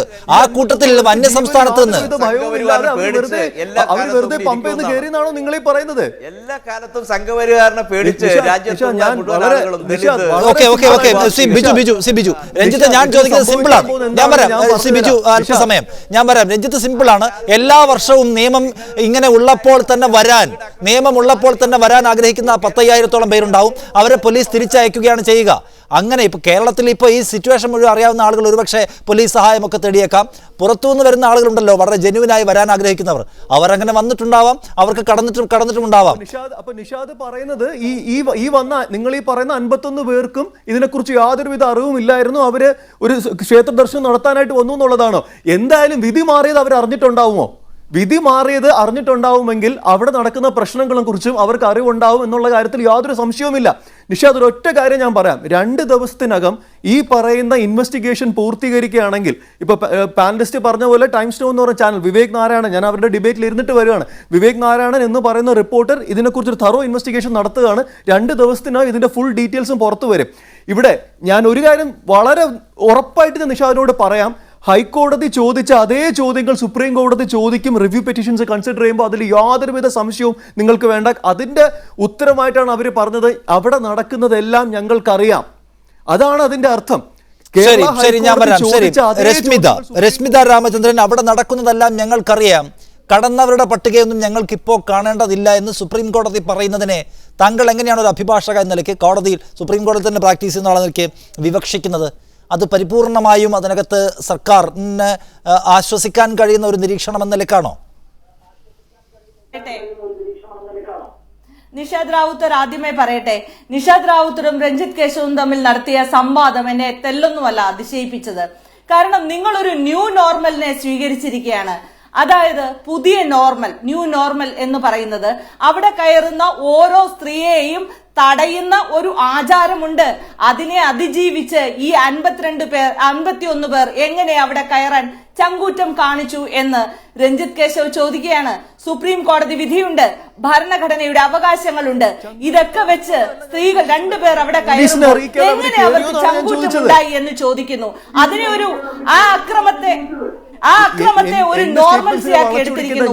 നിഷാദ് റാവുത്തർ ചോദിക്കുന്നു, ഈ 51 പേർ ഞാൻ താങ്കൾ സംസാരിച്ചപ്പോൾ രശ്മിത അദ്ദേഹം പറയുന്നത് രഞ്ജിത്ത് പറയുന്നത് പോലീസ് ഇൻഫോംഡ് ആയിരുന്നില്ലേ എന്ന് മാത്രമാണ് രഞ്ജിത്തിന്റെ ചോദ്യം. ഈ ആളുകൾ കയറിയപ്പോ ഈ കയറിയ 51 പേരും ഒരു പക്ഷേ തങ്ങൾ കയറി എന്നുള്ള വിവരം പുറത്തു പറഞ്ഞ് സംഘപരിവാർ ശക്തികളെ തങ്ങളുടെ വീട് ആക്രമിക്കുവാനായി ആകർഷിക്കുവാൻ ഉദ്ദേശിച്ചിട്ടില്ലായിരുന്നു എന്ന് കരുതാം നമുക്കൊരു പക്ഷേ. അല്ലെങ്കിൽ അവരുടെ വ്യക്തിപരമായ മറ്റേതെങ്കിലും കാരണം കൊണ്ട് അവർ അത് പറഞ്ഞില്ല. ബിന്ദുവും കനകദുർഗയും ഞങ്ങൾ കയറി എന്ന് ലോകത്തിനോട് പറയുവാനും മറ്റുള്ള ആളുകളെ അങ്ങനെ അതിലേക്ക് ആകർഷിക്കുവാനും അവർക്കൊരു കരുത്ത് പകർന്നു കൊടുക്കുവാനും ആഗ്രഹിച്ച 2 സ്ത്രീകളാണ്. എന്താണ് അതിൽ തെറ്റ്? ഈ 51 പേരുടെ ലിസ്റ്റ് പുറത്തുവിട്ടാൽ അവർക്ക് സെക്യൂരിറ്റിയുടെ പ്രശ്നം ഉണ്ടാവില്ലേ എന്ന് നിഷാദ് റാവുത്തർ ചോദിച്ചു. അങ്ങനെ ഒരു സെക്യൂരിറ്റിയുടെ പ്രശ്നം ഉണ്ടാകുമെന്ന് ഭയന്ന് സർക്കാർ പുറത്തു വിടാതിരിക്കുന്നതാണോ വേണ്ടത്? മറിച്ച് അങ്ങനെ വരുന്ന അക്രമികളെ തടയുന്ന ഒരു സർക്കാർ എവിടെയുണ്ട് എന്ന് ഒരു ബോധ്യപ്പെടുത്തലല്ലേ വേണ്ടത്? ജീവനും സ്വത്തിനും സംരക്ഷണം നൽകുമെന്ന് ഉറപ്പോടെ സത്യപ്രതിജ്ഞ നൽകി അധികാരത്തിലെത്തിയിരിക്കുന്ന ഒരു സർക്കാരാണ്, ഏതൊരു ജനായത്ത സർക്കാരിനെയും പോലെ തന്നെ. അപ്പോൾ അങ്ങനെയുള്ളിടത്ത് നമ്മൾ അക്രമികൾ ഏത് സമയവും ആക്രമിക്കുമെന്നും മോഷ്ടാക്കൾ വീടിനുള്ളിൽ കയറി വരുമെന്നും കരുതിയിട്ട് നാം എല്ലാം ഈ നാട് വിട്ട് ഓടിപ്പോകുന്ന ആളുകളൊന്നും അല്ലല്ലോ. അതിനു വേണ്ടിയിട്ടല്ലല്ലോ നമുക്കൊരു ഭരണഘടനയുള്ളത്, ഇന്ത്യൻ പീനൽ കോഡ് ഉള്ളത്. ഈ നാട് റൂൾ ഓഫ് ലോയ്ക്ക് അനുസൃതമായി തന്നെ മുന്നോട്ട് പോകുന്ന അതിനപ്പുറത്തേക്കുള്ള ഒരു പ്രശ്നവും താങ്കൾ കാണുന്നില്ല. രഞ്ജിത്ത്, താങ്കൾ വേഗം പറയാമോ താങ്കൾക്കുള്ള കാര്യം? എന്റെ സമയം വേഗത്തിൽ തീരുകയാണ്. കനകദുർഗയും ബിന്ദുവും ചരിത്രം സൃഷ്ടിച്ചു എന്നാണ് എല്ലാവരും പറയുന്നത്. ഫേസ്ബുക്ക് വഴി ആസൂത്രിതമായി അവർ കുറെ ആൾക്കാരെ കൊണ്ടുവന്ന് അവർ പോലീസിനോട് പറയാണ് ഞങ്ങൾക്ക് VIP ട്രീറ്റ്മെന്റ് തരണം, കാരണം ഞങ്ങൾക്ക് ദർശനം നടത്തണം എന്ന് പറഞ്ഞ് പോലീസ് VIPകളെ പോലെ അവരെ വണ്ടിയിലിരുത്തി പമ്പയിൽ നിലയ്ക്കൽ വരെ കൊണ്ടുപോയി അവിടെ ദർശനം ബാക്ക് ഗേറ്റ് വഴി നടത്തി തിരിച്ചു കൊണ്ടുവന്നു എന്ന് പറയുന്നതിൽ തന്നെ എനിക്ക് വളരെയധികം അതിശയോക്തിയുണ്ട്. ഇത് ചങ്കുറ്റത്തിന്റെ കാര്യമല്ല മാഡം, ഇത് ചങ്കുറ്റത്തിന്റെ കാര്യമേ അല്ല. അവിടെ നടക്കുന്ന പ്രശ്നങ്ങളുടെ മേൽ പോലീസ് കാണിച്ച ജാഗ്രത, അതിന്റെ പേരിൽ നടത്തിയ സെലക്റ്റീവ് പബ്ലിസിറ്റി അത് അവർ കൊടുക്കുമായിരുന്നു. ഇപ്പൊ കനകദുർഗയ്ക്കും ബിന്ദുവിനും മുൻപ് അവിടെ ഒരു സ്ത്രീ കയറിയിട്ടുണ്ടായിരുന്നെങ്കിൽ അതിൻ്റെതായിട്ടുള്ള പബ്ലിസിറ്റി ഇവിടെ അതിനകത്തിപ്പോ അവിടെ ആളുകൾ വരാൻ ശ്രമിക്കുന്നു, വരുന്നവരെ കുറെ ആളുകൾ തടയുന്നു, അവർക്ക് തിരിച്ചു പോവേണ്ടി വരുന്നു. അങ്ങനെ തിരിച്ചു പോകേണ്ടി വരുന്ന ആളുകൾക്ക് വലിയ പ്രതിഷേധം ഉണ്ടാകുമ്പോൾ കടത്താൻ പോലീസ് വേറൊരു സ്ട്രാറ്റജി അഡോപ്റ്റ് ചെയ്യുന്നു എന്ന് വിചാരിച്ചാൽ മതി. ഗവൺമെന്റ് ചെയ്യേണ്ടതാ ആ ഗവൺമെന്റ് ആത്മാർത്ഥത ഉണ്ടെങ്കിൽ അവരെ കയറ്റാൻ ശ്രമിക്കുകയല്ലേ ശരി. സ്ട്രാറ്റജി എന്ന് പറയുമ്പോൾ ഒരു കോടതി വിധി നടപ്പിലാക്കാനുള്ള ഉത്തരവാദിത്തം സർക്കാരിനുണ്ടല്ലോ രഞ്ജിത്ത്. ഞാൻ വരാം. ശ്രീ കെ എസ് മധുസൂദനൻ, ഞാൻ വരാം please. Shri K S Madhusoodanan, ഇവിടെ ഇപ്പൊ ചൂണ്ടിക്കാണിക്കപ്പെട്ട ഒരു കാര്യമുണ്ടല്ലോ, ഹൈക്കോടതിയുടെ നിരീക്ഷണ സമിതിയുടെ ആവലാതികൾ എന്തൊക്കെയാണെന്ന് നമുക്കറിയാം. അവിടെ ഇവരെങ്ങനെ കടന്നു, സ്വകാര്യ വാഹനം എങ്ങനെ പോയി, എങ്ങനെ VIP ഗേറ്റ് വഴി കടന്നുവെന്ന് ദേവസ്വം ബെഞ്ചിന്റെ ചോദ്യങ്ങളും ആ നിലയ്ക്കുള്ള ആശങ്കകൾ പങ്കുവെക്കുന്നു. എങ്ങനെയാണ് അവർക്ക് പ്രത്യേകമായ പരിഗണന കിട്ടിയത്, അവരുടെ വണ്ടി എങ്ങനെയാണ് നിലയ്ക്കൽ കടന്നു പോയത്, അവർക്ക് എങ്ങനെയാണ് പ്രത്യേക ഗേറ്റ് വഴി കടക്കാൻ കഴിഞ്ഞത് എന്നൊക്കെ ആ സാഹചര്യം എന്താണെന്ന് നമുക്കറിയാം. കാരണം അത്രമേൽ വലിയ പരിഗണന അവർക്കില്ലെങ്കിൽ അവരാക്രമിക്കപ്പെടുമെന്ന കാര്യത്തിൽ തർക്കമില്ല. അതുകൊണ്ടാണ് അത് കൊടുത്തിട്ടുള്ളത്. പക്ഷേ അതിലെ ഒരു ദുസൂചന കലർത്തിയാണ് കോടതിയുടെ ചോദ്യങ്ങളും അന്വേഷണ സമിതിയുടെ നിരീക്ഷണ സമിതിയുടെ കണ്ടെത്തലുകളും റിപ്പോർട്ടുമൊക്കെ. ഇന്ന് സുപ്രീം കോടതി പറയുന്നു ഇവർ സുരക്ഷ അർഹിക്കുന്നുണ്ട്, റൗണ്ട് ദ ക്ലോക്ക് അവർക്ക് സുരക്ഷ കൊടുക്കണമെന്ന്. അതായത് ഹൈക്കോടതി ഇപ്പോൾ ഈ കാര്യത്തിൽ നടത്തിക്കൊണ്ടിരിക്കുന്ന ഒരു സമീപന ശൈലിയോട് വിരുദ്ധ നില സ്വീകരിക്കുകയാണോ സുപ്രീം കോടതി ഇന്നത്തെ ഒറ്റ പരാമർശത്തിലൂടെ? ഈ നിരീക്ഷണ സമിതിയുടെ ഇത്തരം നിരീക്ഷണം സംബന്ധിച്ച് ഇന്ന് നമ്മുടെ സാമൂഹ്യ മാധ്യമങ്ങളിലെല്ലാം തന്നെ വലിയ വിമർശനങ്ങൾക്ക് ഇടവരുത്തിയിട്ടുണ്ട്. അതിൽ കഴമ്പുണ്ട് താനും. ഈ നിരീക്ഷണ സമിതി ഈ സുപ്രീം കോടതിയുടെ വിധി നടപ്പാക്കപ്പെടുന്നതിന് വേണ്ടിയുള്ള ഒരു സമിതിയായിരിക്കണം. അപ്പോൾ സുപ്രീം കോടതിയുടെ വിധി നടപ്പാക്കുന്നതിൻ്റെ ഭാഗമായിട്ട് താങ്കൾ നേരത്തെ ചൂണ്ടിക്കാണിച്ചതുപോലെ ഇതിന് മുൻകാലങ്ങളിൽ ഉണ്ടായിരിക്കുന്ന ഒട്ടേറെ അപകടകരമായ ആക്രമണ പ്രവർത്തനങ്ങളെ കണ്ടതുകൊണ്ട് പോലീസ് ഇനി ഒരു സ്ട്രാറ്റജിയുടെ ഭാഗമായിട്ട് അങ്ങനെ ചെയ്തു എന്ന് പറഞ്ഞാൽ പോലും അതിൽ വലിയ തെറ്റൊന്നുമില്ല. പക്ഷേ ഇപ്പോഴും നമ്മുടെ ബിന്ദുവും കനകദുർഗയും പറയുന്നത് പോലീസിൻ്റേതായ, ഞങ്ങൾ പോലീസിനോട് ആദ്യം ആവശ്യപ്പെട്ടു, പക്ഷേ പോലീസ് തിരിച്ചു അവരെ വിടുകയാണ് ഉണ്ടായത്. രണ്ടാമത് പോലീസിനോട് അങ്ങനെ പറയാതെ പമ്പയിൽ വന്നതിന് ശേഷം മാത്രം പോലീസിനെ അറിയിച്ചുകൊണ്ട് പിന്നെ കടന്നു വരികയാണ് ഉണ്ടായത്. വളരെ തന്ത്രപരമായിട്ട് അവർ പറഞ്ഞ ഒരു എന്താ പറയുക, ഒരു സർജിക്കൽ ഓപ്പറേഷൻ എന്നൊക്കെ പറഞ്ഞ പോലെ ഒരു മെൻ്റൽ ഓപ്പറേഷൻ ആയിരുന്നു, അത് സൈക്കോളജിക്കൽ ഓപ്പറേഷൻ ആയിരുന്നു. അതിലൂടെയാണ് അവർ കടന്നു വന്നത്. ഇപ്പോൾ ഈ രഞ്ജിത്തിനെ പോലുള്ള ആളുകൾ എന്താണ് ശരിക്കും ഉദ്ദേശിക്കുന്നത്? സുപ്രീം കോടതി വിധി നടപ്പാക്കപ്പെടുമ്പോൾ നമ്മൾ ഒരു നിയമമുള്ള, ഒരു നിയമലോകമുള്ള ആണെന്ന്, ഇന്ത്യ ഒരു നിയമവാഴ്ചയുള്ള രാജ്യമായിട്ട് നമുക്ക് കാണേണ്ടതില്ലേ? അങ്ങനെ കാണേണ്ടതില്ലെന്നാണോ താങ്കളെപ്പോലുള്ള ആളുകൾ മനസ്സിലാക്കേണ്ടത്? ഇപ്പം ഇത്രയധികം ആക്രമണ പ്രവർത്തനങ്ങൾ വരുന്നു. ഇപ്പോൾ പോലീസ് തന്നെ എടുത്ത തന്ത്രങ്ങൾ നോക്കിക്കഴിഞ്ഞാൽ വിമർശനാത്മകമാണ്. വരുന്നവരെ തന്നെ പറഞ്ഞു വിടുകയാണ്. വരാൻ ആരെങ്കിലും രജിസ്റ്റർ ചെയ്താൽ ഉടനെ തന്നെ അവരുടെ വീട്ടിൽ പോയിട്ട് ബന്ധുക്കളെ കൊണ്ട് അവരെ തടുക്കുകയാണ്. അങ്ങനെ പോലീസ് വളരെ കുൽസിതമായിട്ട് പ്രവർത്തിച്ചു എന്ന് തന്നെയാണ് നമ്മൾ കണ്ടത്. അതുകൊണ്ട് തന്നെയാണ് ബിന്ദുവും കനകദുർഗയും പിന്നീട് പോലീസിനെ അറിയിക്കാതെ തന്നെയുള്ള ഒരു ഓപ്പറേഷൻ നടത്തുന്നത്. അപ്പോൾ അതിനെയൊക്കെ തെറ്റായി കാണുന്നത് എന്തിനാണ്? ഇപ്പോൾ നേരത്തെ താങ്കൾ ചൂണ്ടിക്കാണിച്ചല്ലോ, ഇവരുടെ ലിസ്റ്റ് എന്തിനു വേണ്ടി പുറത്തില്ല, അവരുടെ സ്വകാര്യതയുടെ പ്രശ്നം. ഇപ്പോൾ നമ്മൾ നോക്കുക, ആ ലിസ്റ്റിൽ കേരളീയരായ ആരുമില്ല, ആന്ധ്രയിൽ നിന്നും തമിഴ്നാട്ടിൽ നിന്നുള്ളവരാണെന്നാണ് പറയുന്നത്. എനിക്കറിയില്ല, കൃത്യം അറിയില്ല. അങ്ങനെയുള്ള ആളുകളുടെ ഐഡൻറ്റിറ്റി വെളിപ്പാക്കി കഴിഞ്ഞാൽ ആന്ധ്രയിലെയും തമിഴ്നാട്ടിലെയും പോലീസ് വേണ്ടത്ര സംരക്ഷണം അവർക്ക് കൊടുക്കും എന്ന് തന്നെയാണോ കരുതുന്നത്? അല്ലെങ്കിൽ തന്നെ അവരാഗ്രഹിക്കാതെ അവരുടെ ഐഡൻറ്റിറ്റി എന്തിനു വെളിവാക്കണം എന്നൊരു ചോദ്യമില്ലേ? സുപ്രീം കോടതി ചോദിച്ചിരുന്നോ സീൽഡ് കവർ കൊടുക്കണമെന്നുള്ളത്? റാഫേൽ ഉടമ്പടി കേസ് പോലെ ചോദിച്ചില്ലല്ലോ. അങ്ങനെ ചോദിക്കാത്ത സമയം, അതാണ് ഞാൻ നേരത്തെ താങ്കളോട് CPM ആളോട് ചോദിച്ചത്, എന്ത് അടിസ്ഥാനത്തിലാണ് ഇത് കൊടുക്കുന്നത്? സുപ്രീം കോടതി ആവശ്യപ്പെടാതെ ഒരു സീൽഡ് കവറായിട്ട് ഞങ്ങൾക്ക് എത്ര പേര് കയറണം എന്ന് ആവശ്യപ്പെടാതെ, അതാണ് അത് വളരെ പ്രധാനപ്പെട്ട കാര്യമാണ്. അതായത് അതിനകത്തുണ്ടായിരുന്ന വിശദാംശങ്ങളിലെ സാങ്കേതിക പിഴവുകൾ നിസ്സാരമാണെന്ന് വ്യാഖ്യാനിക്കാൻ കഴിയുമെങ്കിലും അനവസരത്തിൽ ആളുകളുടെ അനുമതി ഇല്ലാതെ അവരുടെ അത്രയധികം വിശദാംശങ്ങൾ എന്തിന്, അവരുടെ ഐഡന്റിറ്റിയും വിലാസവും ഒക്കെ വെളിപ്പെടുത്തും വിധത്തിലുള്ള വിവരങ്ങൾ പുറത്തുവിട്ടു എന്ന ചോദ്യത്തിന് കൃത്യതയുള്ള ഉത്തരം എന്തായാലും ആവശ്യമുണ്ട്. സമയപരിമിതി കൊണ്ട് ഞാൻ ഈ ചർച്ചയിൽ ഇടപെടുന്നു. നന്ദി KS മധുസൂദൻ, അനിൽ ബോസ്, PK ബിജു, രശ്മിത രാമചന്ദ്രൻ, രഞ്ജിത്ത് കേശവ് ഈ ചർച്ചയുടെ ഭാഗമായതിന് നിങ്ങളുടെ നിലപാടുകൾ പങ്കുവച്ചതിന്.